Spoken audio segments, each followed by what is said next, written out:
What's up, everybody? Welcome to the Good Wolf Project. I'm your host, Jerry Scarlato, and today's conversation is with Jim Laird. Jim has been in the health and fitness space for over 25 years. I actually met him 10 years ago, which this has been kind of cool being able to catch up with some of when I was first getting started in the health and fitness space myself over 15 years ago, being able to talk to some people that I followed along the way. Jim was one of the people that I followed and learned a lot from. But he's owned his own studio. He's helped people virtually. He's been a strength conditioning coach for sports teams and athletes at many different levels and many different capacities. So he has a plethora of experience when it comes to helping others. At the beginning of our conversation, we talk about why it's important to have a better relationship with yourself.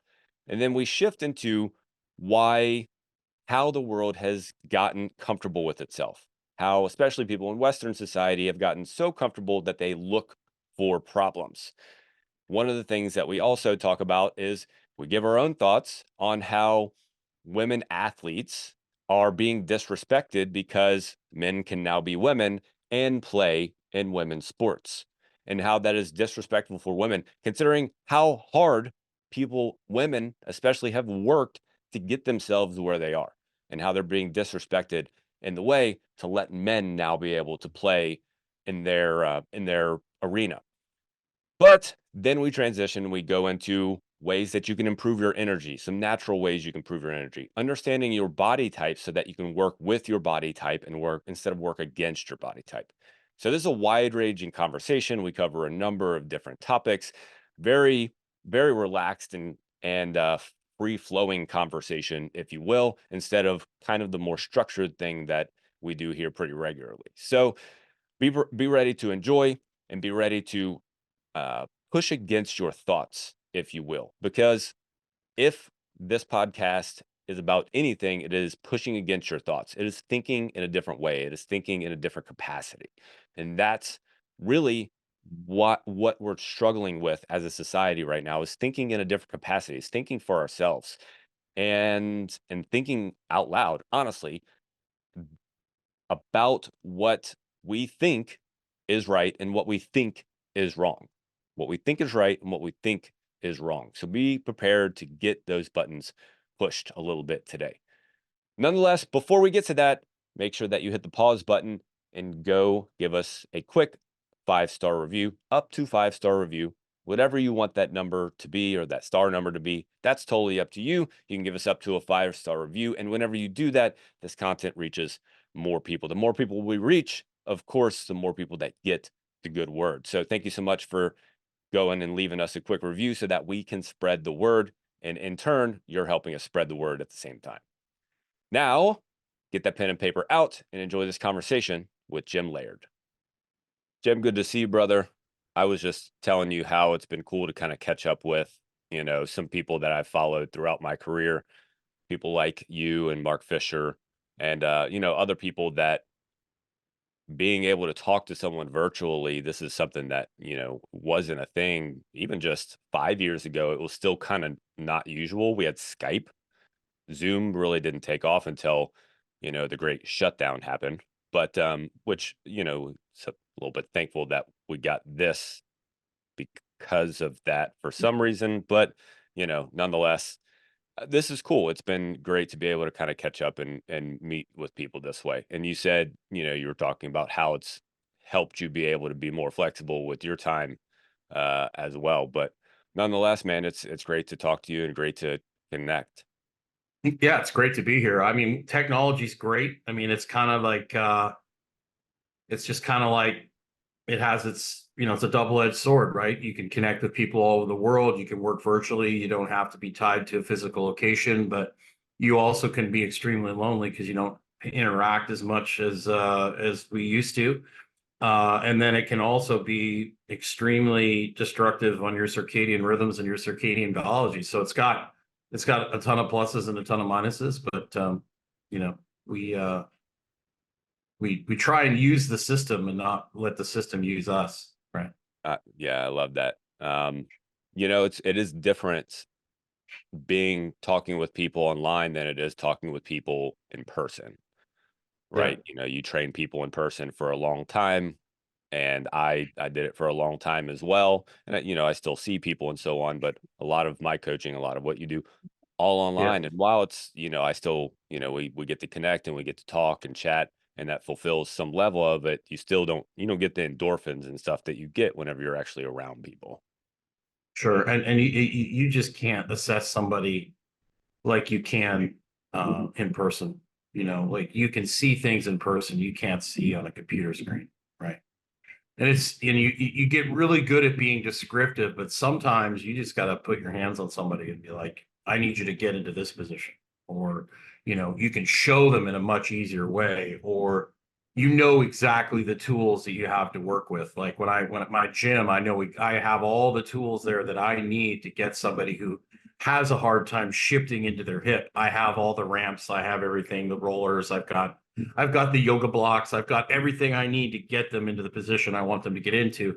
And a lot of times, people are contacting me. They're like, well, I want to put on muscle mass. And I'm like, well, what do you got to work with? Well, I've got a Bowflex and I've got a Bosu Set of, ball. And set it's of five like, pound oh, dumbbells. yeah. And it's like, well, I mean, you are a beginner, so we can get you going in the right direction. But this is gonna be a little bit of a challenge, So that makes it very difficult. Like trying to come up with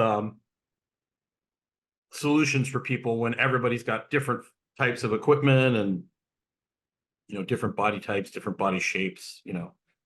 It's a lot more difficult virtual, but it gives you a ton of freedom to help more people. So particularly, I think really the thing I've focused on in the last several years since I partnered with a guy named Dr. Leland Stillman is really the habit change and the lifestyle change.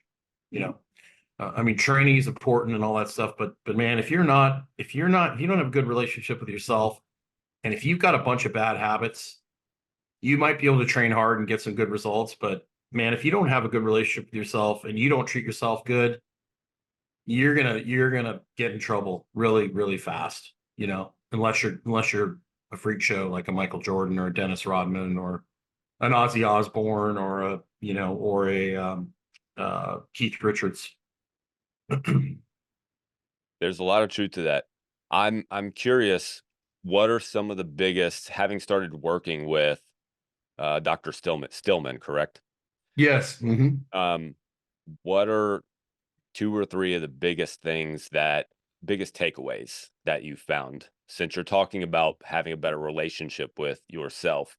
What are two or three of the biggest things that you found, um, that we need to have a better relationship about? Well, people just don't realize how much chronic stress they're under. We have an easy life. We have very low level manual labor.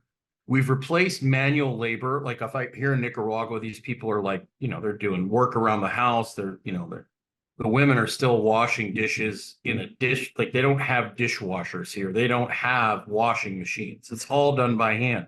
I have a cleaning lady that, God bless her, the first time she ever seen a washing machine was when she started working for me. I had to show her how to use it. Um, they're constantly sweeping and mopping and cleaning and doing things, right? And the men are doing like real manual labor. They're using machetes to cut their yard, and they're doing low level manual labor all the time, which is very therapeutic. In the West, we've taken that away from humanity and we've replaced it with chronic stress, with free dopamine.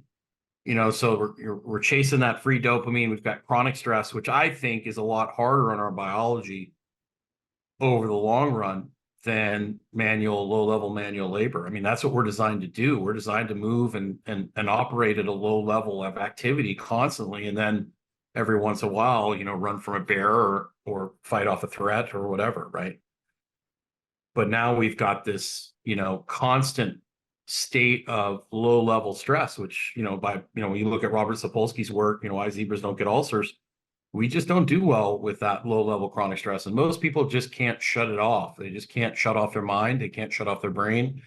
They get addicted to that kind of stress loop and they get in their head. And also the thing that I actually taught Dr. Stillman was, Dr. Stillman was like, well, I meet with the patient and then I tell them what to do. And then, 3 months later, I meet with them again. And I was like, did they actually follow what he didn't really understand how long and how much support and accountability it takes for somebody to actually change a habit. Like how often in your gym were you talking to people about, adding a protein at every meal, or, getting outside and going for a walk, or being consistent with getting their sleep? You don't tell that to them once. You're telling that to them year after year after year. How many times you've got somebody doing lunges and you're having to give them the same correction every single time? Every workout. No, no, that's not a great lunge for you. Let's switch to this, let's do a Zercher lunge instead of this kind of lunge, because you just don't handle the Zercher, or you don't handle the goblet lunge as good as you handle the Zercher lunge. You're doing that every single time. And so, that was a big thing Dr. Stillman took away, was the actual coaching. Like, how do you get people to change their lifestyle? How do you hold them accountable? How do you get them to be more self-aware?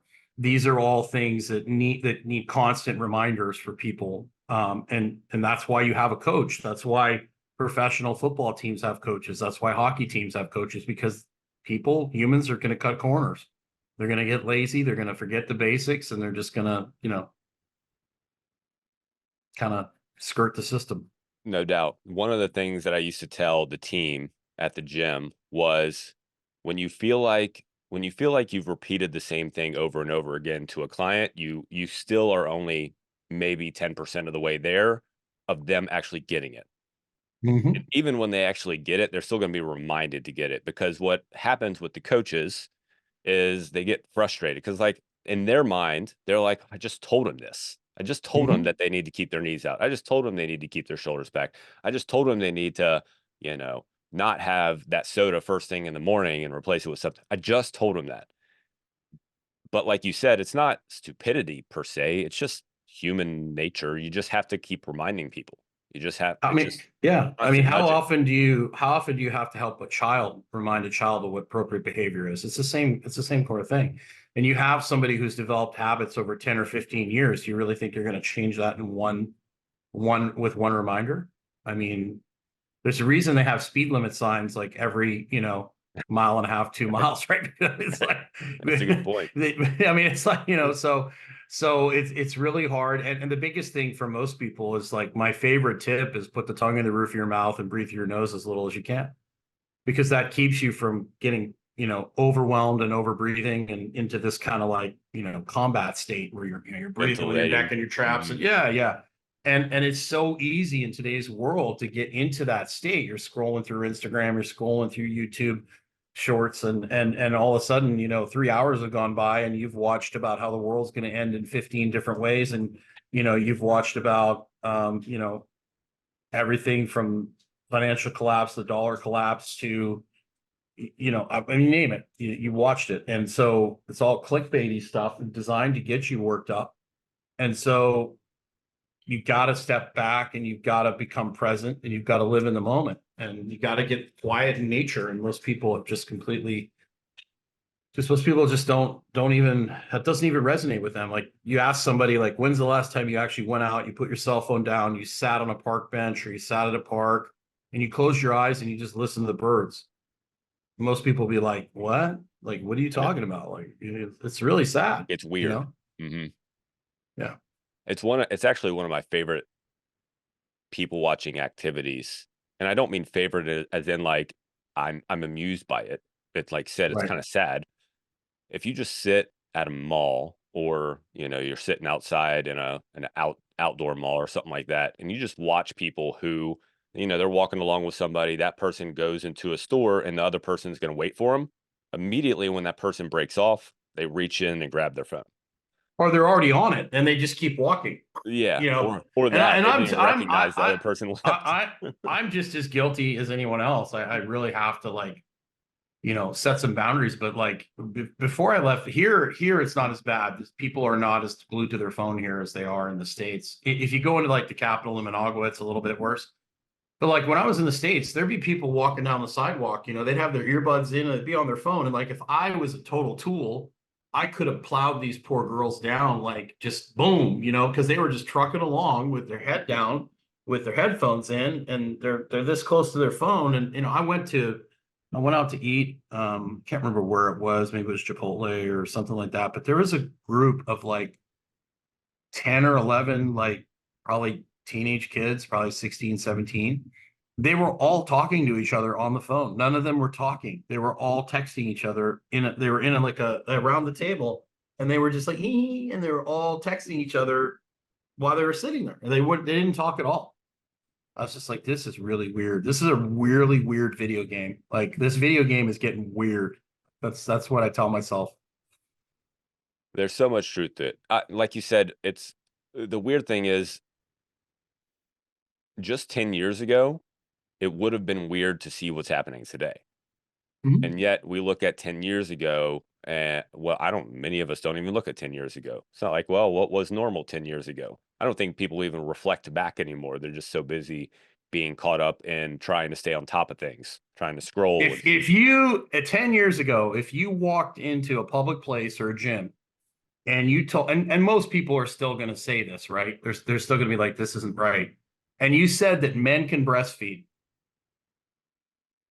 If you said that 10 years ago, you would get like, what the hell are you talking about? You have lost your freaking mind. You've been sniffing turpentine or whatever you've been sniffing. Like, you've got a problem. Now it's like, oh yeah, well, yeah, you identify as a, it's just insane. It's just like here, they don't even here. There's no judgment about what you decide you want to do if you're an adult, which I have no problem with what you want to do with your body or whatever. yeah, you're a human. You choose to do what you want to You do. choose to do what you want, but there comes a point where there's this thing called reality, and when you start ignoring reality and biology, it becomes a big problem, right? Yeah, I saw a video and the guy was talking about this, how, men are trying to be women, women trying to be men. And he's talking about how someone reached out to him. It was a transgender person and they wanted to come on the show. And he's like, I have no problem with you being transgender and you wanting to be a woman. That's fine. But Mhm. I'm not going to be okay with it while you're here. Meaning, I'm not going to pretend like you're a woman while you're here. I'm going to talk to you like you're a guy because at the end of the day, in 1,000 years, if archaeologists found our bones here, they would say two men were here. Right. That's all they're going to say. That's all they're Mhm. going to say. So, you know, that's another deep rabbit hole to go down. But Well, and you look at everything that's been done to basically with women. So like, I've trained, majority of my clients have been women my entire career, and how far women's powerlifting has come, and women's sports, and how much better it is now, and now you're just gonna freaking just all that basically headway is going to be smashed to death with like one little, okay, if you feel like you're a woman, you identify as a woman, you're allowed to compete. It's insane. They've actually changed the hormone standards so that they're allowing women to have higher hormone levels in the drug testing. And it's like, oh, so you're basically encouraging women to take steroids so they can compete. And even women on steroids are not going to be able to compete with a biological a male. Like, regular biological male. do you remember Becca Swanson? Yep. We're gonna get banned from everything for talking about this. This is great. Becca Swanson, great lady, Yep. competed beside her, with her. I wasn't competing directly with her, but she was a big lady. She's like 6'2", 6'3", 275, just absolutely sauced beyond imagine. She's really great lady. She decided she wanted to be basically a walking science experiment. God bless you, knock yourself out. Hmm. Google her. So I think her biggest deadlift was like maybe in the mid sixes. Hmm. I think 675, I think, was her biggest deadlift. And I mean, she was sauced to the gills. I mean, she was on everything but the kitchen sink. And a drug-free dude in like the 160s, 170 weight class is going to be able to do that deadlift. 700 pounds. Yeah. Without, Yeah, I mean, that's not yeah. even that big a deal. So here's the strongest woman ever um on every type of performance enhancing drug, and she can't even beat drug free average dudes that are like 4 weight classes down, Hmm. 6 weight classes down. Or you look at how many high school boys beat FloJo's 100-meter dash Right. every year in Right time. Florida. Yep. I mean, it's just they smoke them. Yep. I mean, it's just reality. Like there's no comparison. Like you can't compare the two. It's just like they're talking about like Serena Williams was talking about could she, how would she rank in the men's side? And she just laughed. She's like, it's a totally different sport. I'd get Sure. smoked, you Hmm. know. So it's crazy. It is, and I've seen a couple of clips and a couple of, whatever news articles about women, some of them, like, especially in college, standing up and going, "Yeah, this is bullshit. Yeah, This doesn't make any sense." yeah, And, I just look at that and I go, women yeah, fought so damn hard to get to this point where they want to be able to have all these equalities and so on and so forth. And here we are basically overturning it, but we're yeah, doing it, what they're justifying it through is through moral, quote unquote, moral means, is the way that I look at it, is through sure. moral means, because it's morally, quote unquote, right to accept the person that wants to go from a man to a woman. So we have to be able to allow them to then compete as a woman if that's what they want. We Because it's yeah, we quote, have to we have to enable them because we don't mm, want to make anyone feel bad, mm, right? How like there I was listening to some child raising expert in Canada, like no matter it's not you have to whatever your child decides, you have to be supportive of it.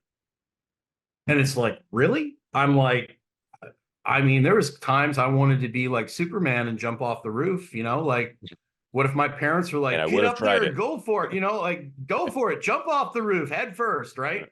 Right. Um, there are just some things that are just there's it's just I don't know. It's a really weird situation, and it's really really sad. I'm a libertarian. Whatever you decide to do in the privacy of your own home, whatever you decide to do, if you're a grown adult, is your business as far as I'm concerned. If you want to be a lampshade, knock yourself out. But you got to understand that that has consequences, particularly on other people, particularly women in sports. And, it's particularly in combat sports, having men, biological men, fight women is like insane. Like how many women have died already from I was getting going to say, getting it's just it it's complete lunacy, complete lunacy. And what needs to happen is all these women just need to quit. They say we're not going to compete. you know I know there was a bunch of girls that did that and they got kicked out of their school. The school kicked them out. mhm. It's really sad. Yeah, it's going to take something. I just don't know. It's one of those things that until the next election cycle is over, it's hard to tell what exactly is driving the bus.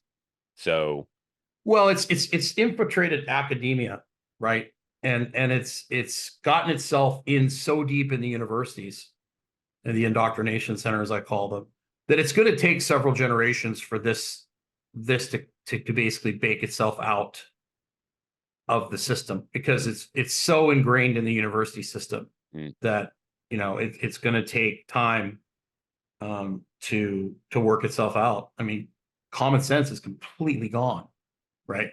mm, What do you do when you tell everyone that it's evil to have a family and it's evil to, like that's just, the pay, you basically that guy from the Kansas City Chiefs, so they tried to get him fired for saying, hey, you might chase having a career is great if you're a woman, but you might also really consider having a family because that might make you happy.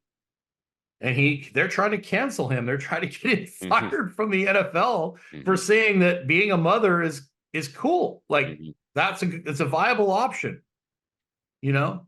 And with the number of women that are miserable today, drinking wine and Xanax and having like 1,000 cats in their house, it might be a viable option to maybe reconsider, being a CEO versus being a mom. Like that's just my opinion, but mhm. I'll probably get burned upside down at the stake for saying that, but that's fine by me. Well, again, I women have worked hard to get to where they are, and a lot of it has pushed past the point of what's necessary, maybe. Again, Sure. I'm not a woman. I've never claimed to Right. be one. I've never pretended to be one.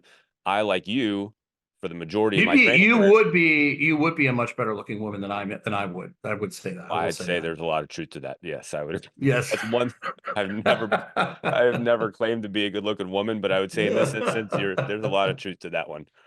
Hmm. But I, like you, I train like, 80% of my clientele throughout my Yeah. 15 plus years in training people has been women. I have two sisters, of course, I have a mother. So, I've spent a lot of time around women and around and have a Mhm. general understanding of how they think about things and how they think about the world and what they want and so on and so forth. Not that I know perfectly, not that I'm not claiming any Right. of it.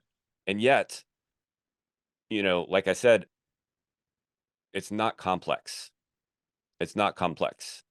And all we're trying to do, it feels like in society, is make the simple complex for an unnecessary reason just to make people happy. A small fragment of people. A small Yeah. fragment of people. Sure. Sure. Well, the thing that makes the world go round is the difference between men and women. Mm, And instead of celebrating those differences, we've basically told women they need to be more like men, and they told men they need to be more like women. And it's just most people just are not happy like that. mm, So yeah. it's going to be interesting to see how that rolls. But it's interesting being here in Nicaragua because right or wrong, um, it's just like my housekeeper, for example. She comes and cleans my home. She generally likes doing it. Like you can see, like when she makes me breakfast in the morning and she serves it to me, she's generally happy when I say thank you very much. She literally, you can see she enjoys it. Mhm. She's singing while she's sweeping, like she enjoys doing that. It's just a different culture, you know, and you have the right to decide if that's the way you want to spend your time or not. So, Mm. um, but it's just interesting to see different cultures where um, here you definitely men are encouraged to be men and women are encouraged to be women. Yeah, I think a lot of, especially people under the age of 30, would bode well to go to another country and just be for a month. Just stay there for 4 to Yeah, 6 weeks and just observe what's happening. yeah. And the neat thing about here is how little these people have compared to people in the West and how happy they are. Mm, The kids will roll up a t-shirt and put duct tape around it and use it as a soccer ball, and they'll have a blast. They'll be playing in the mud, running around in the field. There'll be chickens and cows and they'll be just running around having a great time. And Lord forbid the Wi-Fi goes out and they can't play their Xbox in the US, right? And all of a sudden they're yelling, "Oh my God, I get it!" It's a totally different animal. It's very refreshing, actually. I can imagine. I really can because, I think about just being kids. When I was a teenager, 10, even 10, 11, 12 years old, that's what we did. You went outside and played. Like that's what happened. Mhm. That's what Yeah, was normal. It was yeah, video games were there, they were a thing, and we played them yeah, still, but the vast mhm, majority of our time was spent outside doing things, being active, playing. yeah. That's what it was Well, about. let me ask you this: what have you seen, and what do you see with the level of the population, the preparedness going down like this? I mean, you've seen it. I'm pretty sure you have. And the level of information and the advance, with all the internet, everybody's trying to outdo each other with fancy programs. We've got all these fancy programs going here, and then we've got the population level going here. What's going to happen? Like, what's going to happen with that? Um, I'm gonna say that human beings are gonna end up similar to the Wally characters. If you've seen the movie Mhm. Wally, the little characters Yes. that float around on little floaties and they get Hmm. their Yeah. food handed to them through a cup and a straw. And Hmm. will it be that drastic? I don't. Maybe not that drastic, but I don't think it would really We're be going far in off. we're going in that direction pretty quickly. So uh, and I 100% attain it to or relate it to comfort, which you've said a number of times. It is 100% because of comfort. Now that there's layers to that, right? There's Yeah. layers to comfort. It's mental comfort, it's physical comfort, Right. it's comfort through instant gratification, through getting things as quickly as you can. So it is 100% related to that because we don't understand or we've lost somewhere along the line a an understanding that, you know, life used to just be us working. It used to just be us going outside and being physical. Even Mhm. just 100 years ago, before World War II, many Oh, people in yeah. the United States were not poverty level, but they weren't far off, and they had to do manual labor. That's what they did. Well, look at Only the 1970s. The majority of people in the 1970s lived on farms and rural. mm, Now it's flipped. Now it's the opposite. The majority of people live in cities. They don't live in a rural area anymore. mhm, You know, ask, how many, if you took the majority of children in the United States and said, how many of you have caught a fish and cleaned it? hmm, I bet it would be less than 10% of children today. mm, yeah, You yeah, it know, would be. so you're dead on. And the problem is our biology is designed for scarcity of food. So we're programmed to eat as much as possible. And we're programmed to do as little as possible. Because in the past, you had to basically work for your food, work for your shelter. You had to do all these things, right? So you wanted to make it minimal, right? And you wanted to be efficient. Because if you did too much work, you ended up in a bad place. And then when you had food available, you ate as much of it as you possibly could because it wasn't very available. And there wasn't a lot of sweet things. There wasn't a lot of empty calories, right? You had to work hard for your food. So now the world is different. Now we've got, food that's designed to make you eat more. We've got even people that are poor have a calorie abundance, but they have a macronutrient deficiency, and then they don't have, they have very little activity. So our body's like, well, great, this is awesome. We're going to do as little as possible and eat as much as we can. And it's flipped, and it just doesn't bode well for humanity.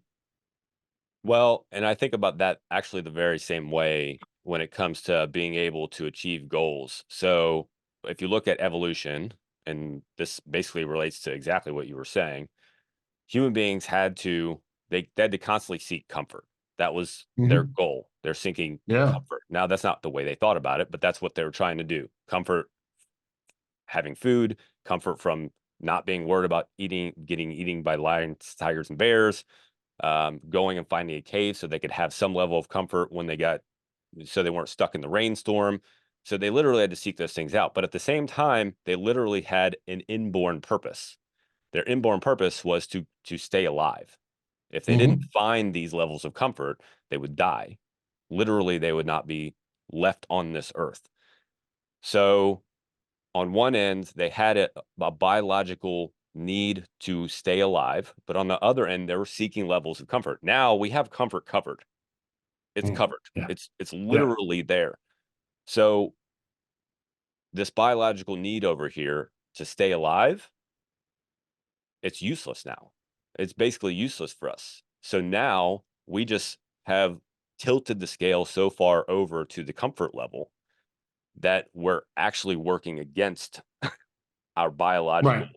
drive to stay alive. Right. Well, and then you've got these people at the top who are brainwashing all the kids, basically saying that humanity is a cancer on the earth and that, the best thing we can do is reduce the population. And, really the human being is the worst thing. And granted, we need to do a better job of being better stewards of the world. Right. Mhm. But nature is also a cruel bitch as well. If you've ever spent time in nature, nature is not humane in any way, shape, or form. I care less Um, about you. Nature does not care. I give a shit. If you've ever watched a bear maul an elk, where it's ripping its intestines out while it's still alive, it is not nice. It is not Disney. Nature is a cruel bitch. And so, and then, you've got these things in nature that are designed like forest fires and massive volcanoes going off that recycle things from time to time. These are destructive. Like some of the volcanoes and earthquakes and tsunamis that have happened are like on the scale of nuclear weapons, right? So the earth in itself is very violent. And so you've got people at the top that are convinced children that we're the problem. We're the ones that are screwing up the world. We're destroying the world. Granted, we could probably do a better job, but we are far from, unless we launch every nuclear weapon we got, the nature itself is far more destructive than we are, right? It's just way better at building itself back up. That's a really cool bug. So yeah, that really likes me. He does.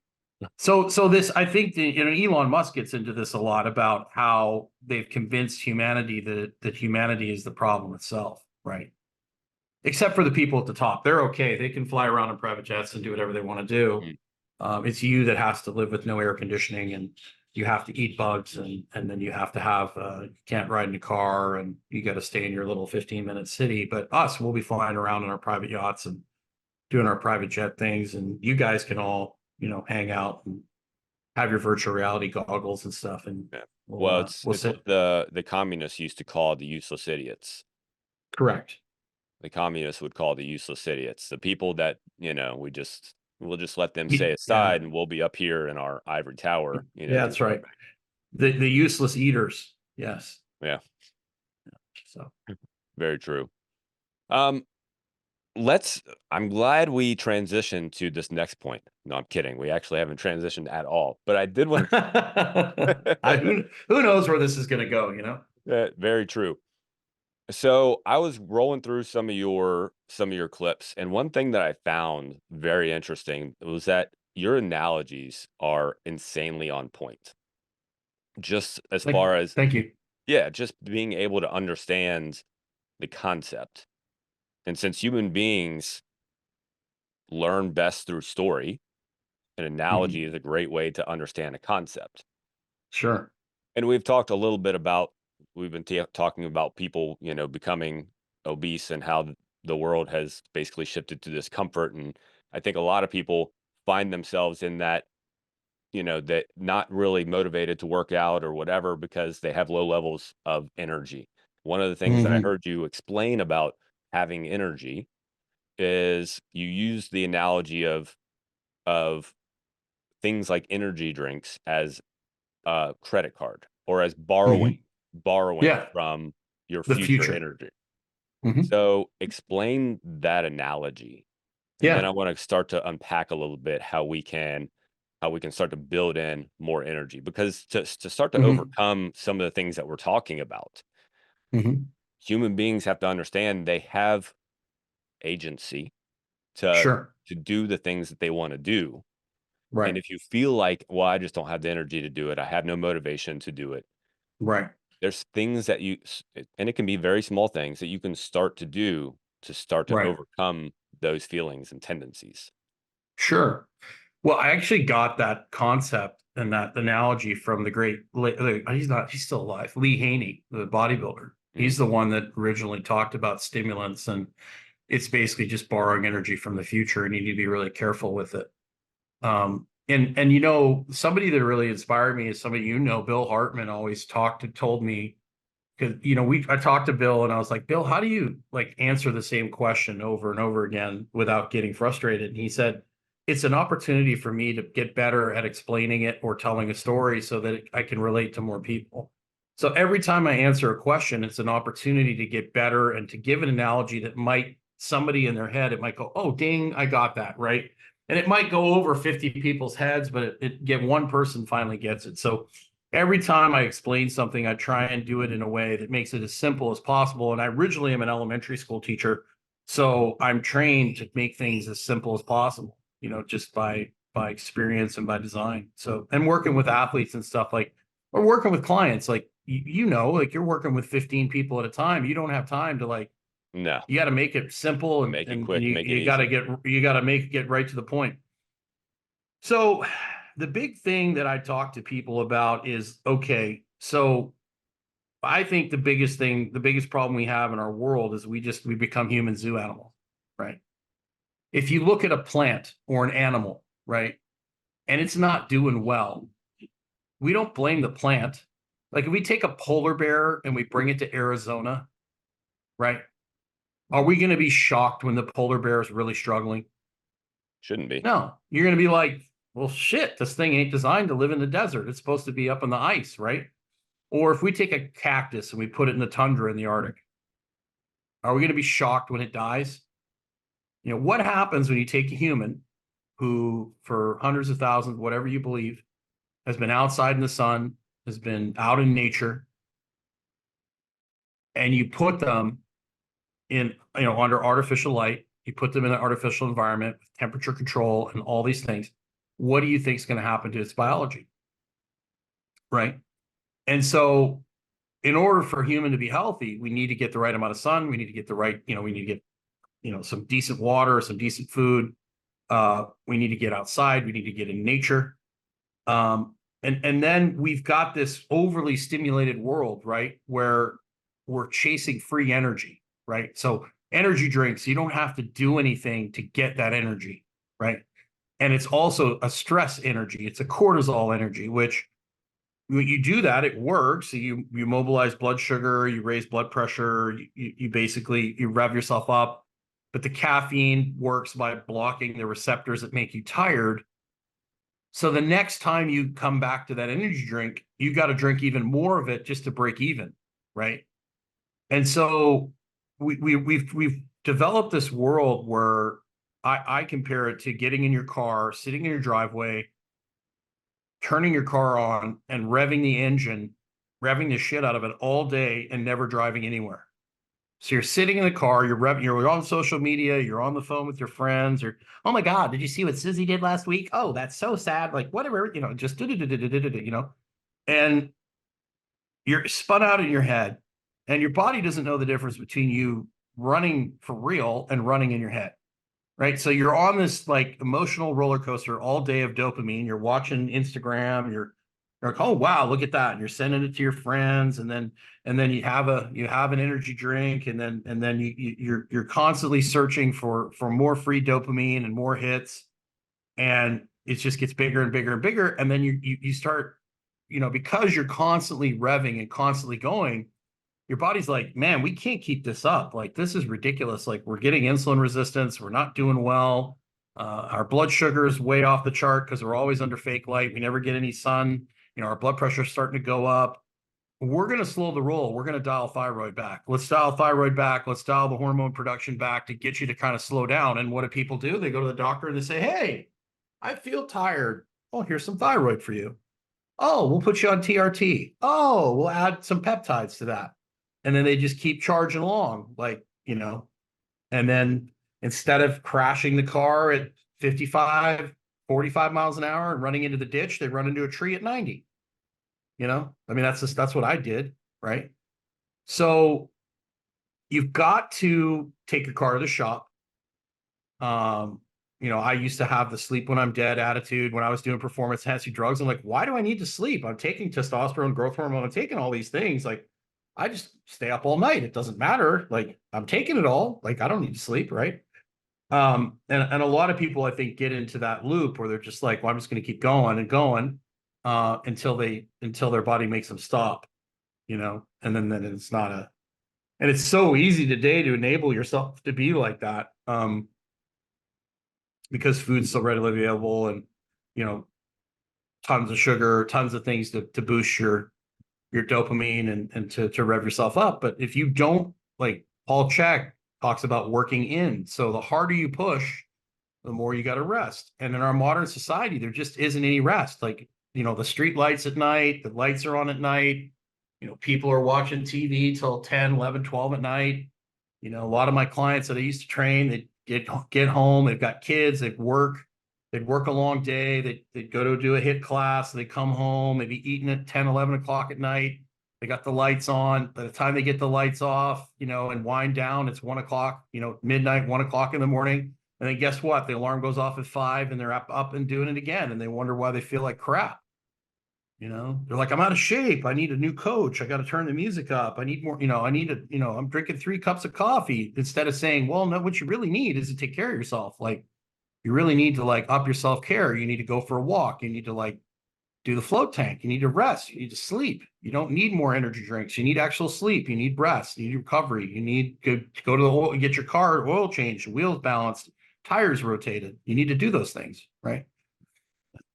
People, self-care used to be built into our world. You'd go do a good hard day's labor, and then you'd come home and you'd eat dinner with your family. You'd sit down, and then you'd go sit on the porch and hang out and maybe you'd have a beer or whatever and sit in your rocking chair and chill, right? Enjoy the Mhm. sunset. But now it's just like, Constant. Uber Eats, bring the Uber Eats home, and you're watching the TV and you're on the computer and just, you're hammering that stuff down. You don't even remember you ate it, right? And so it's just we live in a uh, high speed, low effort world. Yeah, and the combination of the two, not good. And your analogy of the car, revving the car up, is a great analogy because the car is meant to be driven. It's meant to be on and the engine revving, but the rev is driving the car. It's moving the car. Correct. And I relate that to, instead of taking in this constant stimulus, always constantly, but staying Mhm. still at the same time, you're you're basically building that pent up energy up just constantly. And Yeah. if you start to You're, even the basically just starting to move, yeah. getting up and Yeah. doing some neat activity throughout the day, Yeah. building walks into your day, like things like that, Mhm. basic level things that can go such a long way to unwind that energy, that pent up energy. Yeah. Yeah. I've been working with a lady now for a long time who's really struggled with headaches and tension in her traps in her neck and just can't, very, very high respiratory rate, very low HRV. When I first started talking to her, she sounded like she was like the chipmunks on speed, like when you Mm, talk to somebody, just, and, we were messaging back and forth today because I made her, a lot of people will poo poo on the Aura Ring, but the thing about, I like the Aura Ring because you can wear it in airplane mode, but it will show people what their stress levels are, right? And she said to me, she goes, I had no idea just how stressed out I was in my own head and how big a difference it makes if I take 1 or 2 minutes to sit down during the day and just sit, relax, close my eyes, and just slow my breathing down 1 or 2 minutes a day, a couple times a day. On the days I do that, my sleep is way better. My HRV is double. My respiratory rate comes down a couple breaths.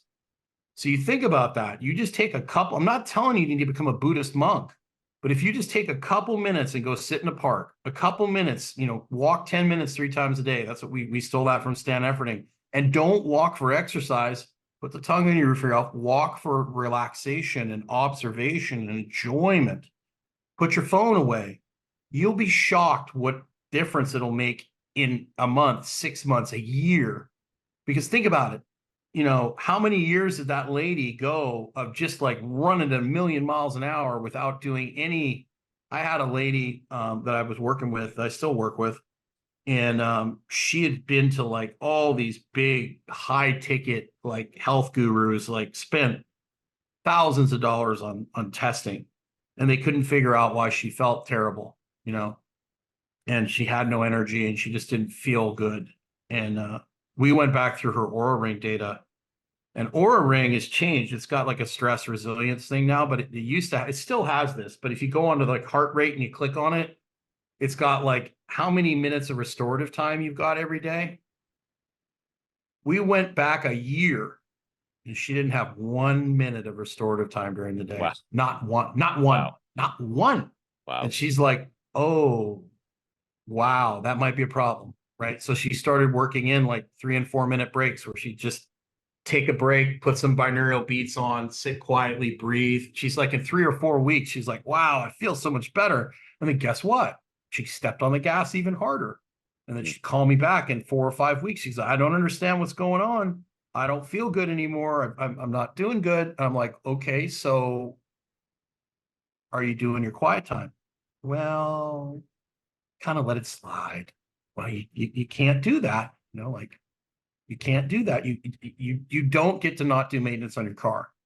mm, Like I think people think that human beings are just this. We're very resilient. Don't get me wrong. I mean, look mhm, at like the Battle of Stalingrad and things like that, where people took an enormous amount of stress, right? But if you want to perform at a high level for long periods of time and you're not genetically gifted, you're going to have to do some self-care work, right? Even the highest, even the Navy mm. SEALs and these guys like that, they still take breaks. They still have R&R, right?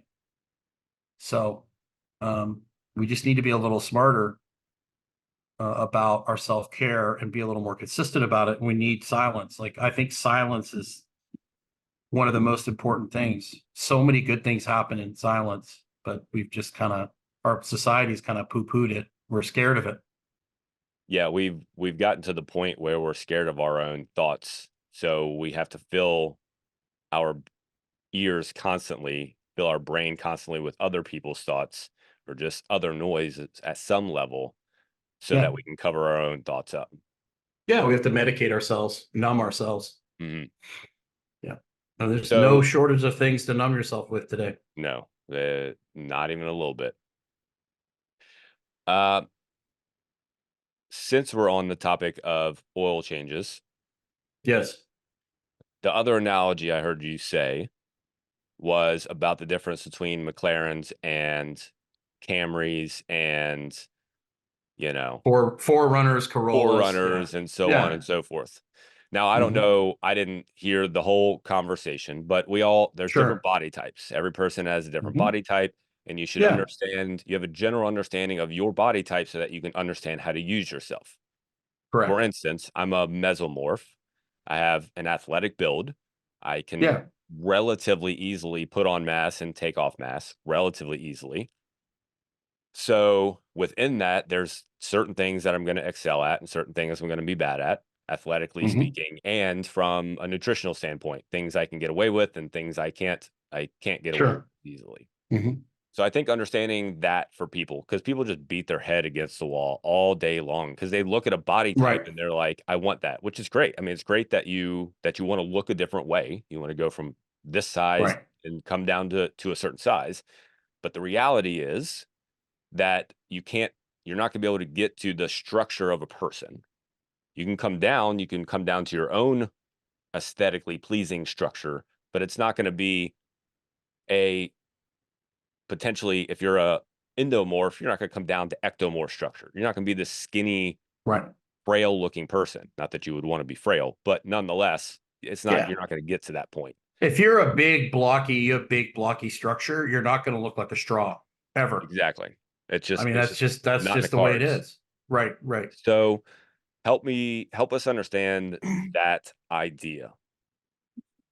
Well, I really got it from Bill, from Bill Hartman talking about shapes and structures, and certain shapes are better at rotating.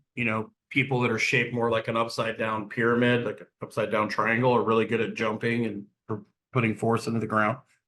If you look at Olympic athletes, like on swimmers and things like that, they all look the same on the podium. Like, they're all the same body type. And sprinters, there's like the tall Usain Bolts, and then there's the more compact Ben Johnson types, right? But they're generally one of two body types. And there are some exceptions in some of the sports that require a lot more mental, things like football, where there's a lot of mental stuff involved. But generally speaking, offensive linemen look a certain way, and wide receivers are built a certain way. Power lifters are built a certain way. Um, so you kind of have to understand, for example, I mean, this is a really crazy example, but I had this girl who I was training her soccer team, and I really made her parents mad. I made her mad. That's okay. I'd rather make somebody mad and tell them the truth than Yeah. lie to them. Then placate and play along. Yeah, this girl was literally, I mean, she was every bit of 5'2". Like, if she had high heels on, I mean, I'm 5'10", and I towered over this girl, and she played goalie Mm, in high school in hmm. soccer. And her high school was so good that It didn't matter.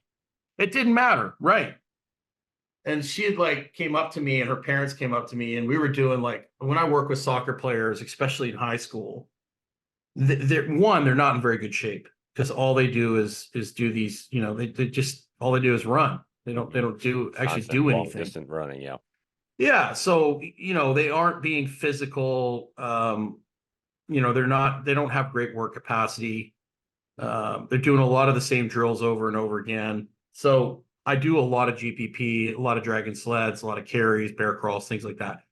And just build their physical fitness. And the parents are like, so what are you going to do to build our daughter's vertical jump up? And I'm just like, well, everything we're doing, this foundational stuff, is going to help her, produce more force. It's going to help her to jump higher. They're like, well, this other trainer in town said that if she put 10 inches or 8 inches on her vertical jump, could play Division I soccer. I said, really? I said, that's Eight really interesting. 8 inches. 8 inches on her vertical. I was like, okay, yeah, all right. So I got her, and I said, okay, I said, if you really want to play D1 soccer, you like both the parents were there, and I feel like a tool for saying this, but they were being really rude in front of the whole group. The dad's like 5'8" and the mom's like 5'1", and I'm just like, you picked the wrong parents. Like I said, you go to the University of Kentucky today, you walk into the soccer complex, you're going to be lucky you see a girl under 5'8" on that soccer team. Maybe a 5'6" girl. Most of the girls are going to be 5'6" and above, 5'7", 5'8", maybe taller. The goalkeepers are going to be 6'1", 6'2". Like, they just don't take tiny girls for that. So I said, look, I said, if you do want to play college soccer, I would suggest you switch positions and you start looking at like D2, D3. If you want to play goalie and you want to go to a division NAIA school, good for you. Knock yourself out. Enjoy yourself. But D1 is a totally different animal. And I said, look, there's a girl who was a keeper there too, that went to, this was a club team, and she was 6'1". So I had her stand in the squat rack, and I put her next to that girl on an 8-inch box. And I had them stand, and I told the girl that 6'1", she reached up and touched the top of the squat rack, no problem. Like, she could, like, her wrist hit the squat rack. The girl who stood on the 8-inch box couldn't touch the squat rack with her arms fully extended, standing on an 8-inch box, and she couldn't do it when she jumped off the 8-inch box.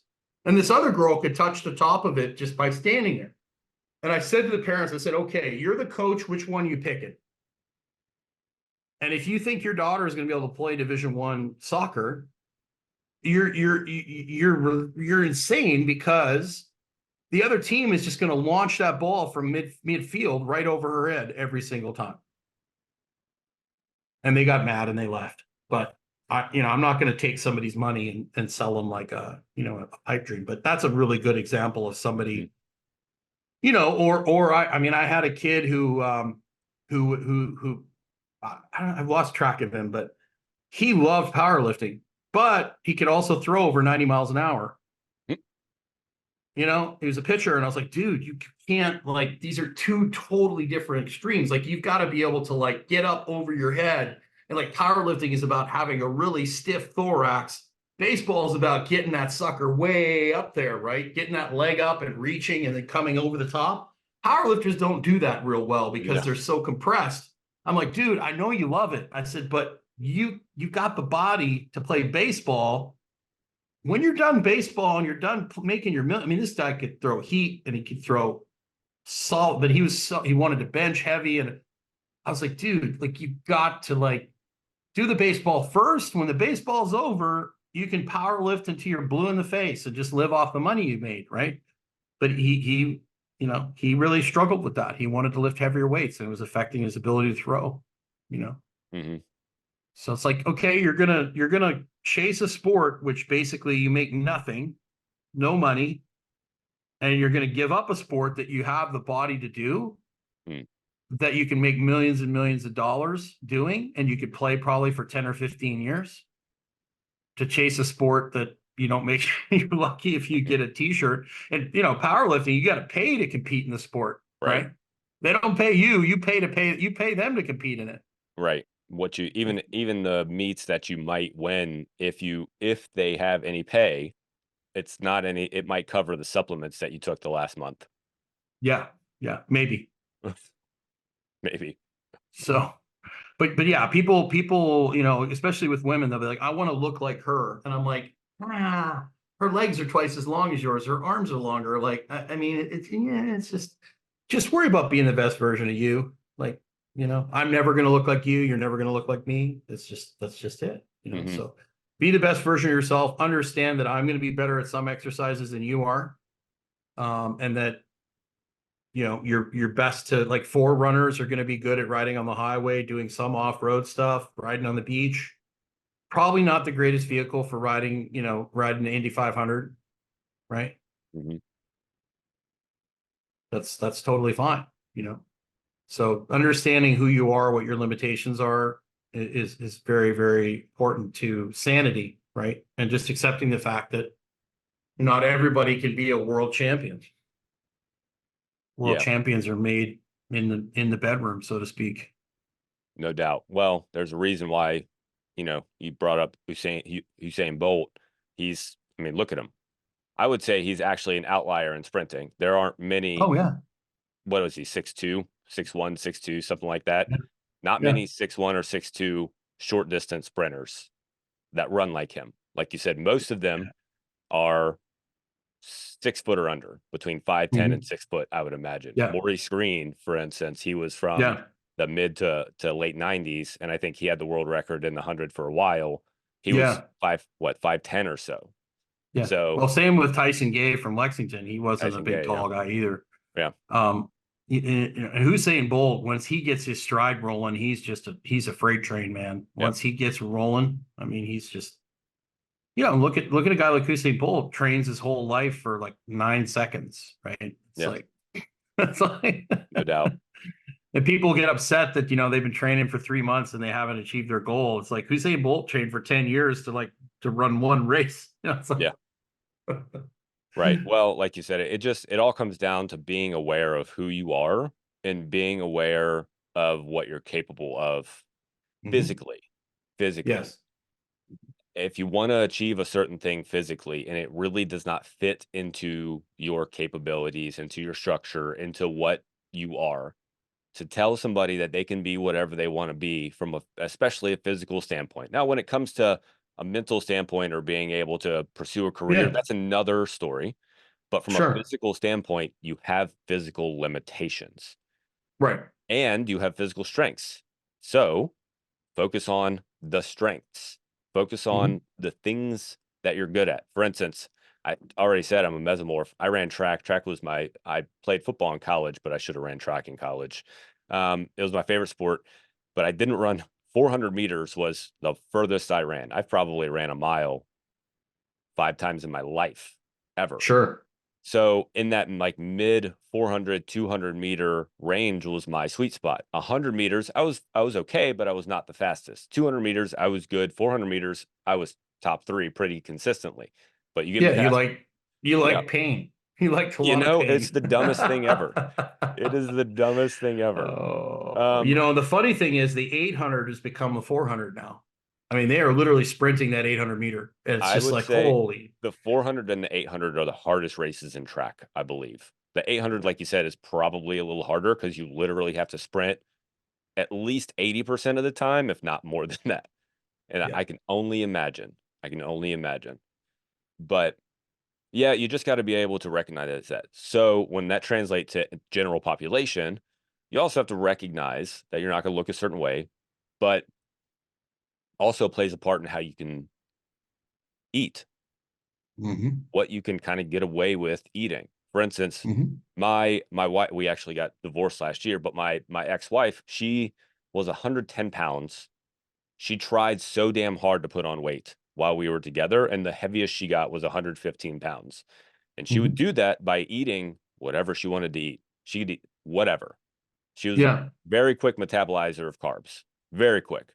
But you give that to an endomorph, you give them the same diet, it's not going to go well. They're going to put on Yeah.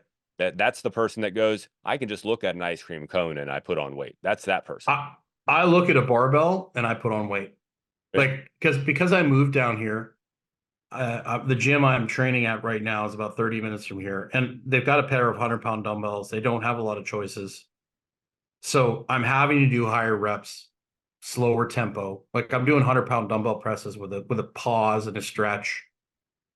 Um, I haven't really eaten. I've eaten a little bit more carbs because there's just a lot of carbs here. But I came down here about 245 or 250.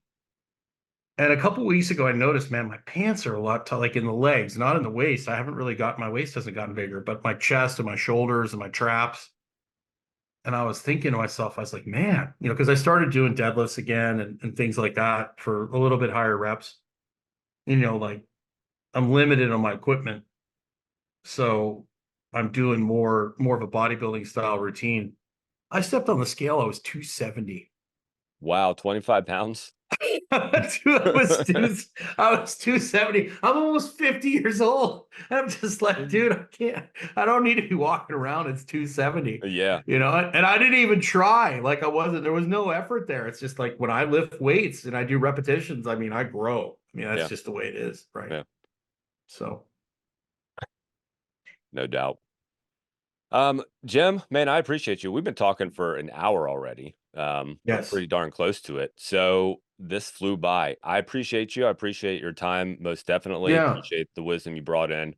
I do want to know, where can people find you so that, Yeah. if they have any follow-up or anything like that, they can reach out, Or they want to find and burn me upside down. or Uh, that. yeah. On Instagram, I'm Gym Laird. My gym in Lexington was called Jim Laird GYM. Never name a gym after yourself. Um, you can ask Cressy about that too, Hmm. but don't do that. It makes it a lot harder to sell when you want to exit. But honestly, Stillman Wellness is probably the best place to find me. You get on our email list. We do weekly webinars. We've got a lot of really cool stuff coming out. If you like a lot of the talk that we did today, we're about to release like a membership that's very reasonable, where Dr. Stillman and I are going to be talking about a lot of the controversial things that are going on today that you can get banned or censored for. Um, so we're really gonna, if you feel like like you're going insane, you don't really have anybody you can relate to, we'd be happy to have you in our group. And so, but we do a free weekly webinar. We've got all sorts of free content that we put out. We've got different courses and things that we can help you with if you need coaching help. But yeah, that's basically where you can find me. Very good. I'll make sure I put that all that in the description. So Yeah, and you'll notice when you go to my Instagram, I have a lot of followers, but I don't have a lot of likes and interaction because I've been in Instagram jail for a long time. it happens. It does. It happens. But So Jim, yeah. I appreciate you so much, brother. Thanks for your time.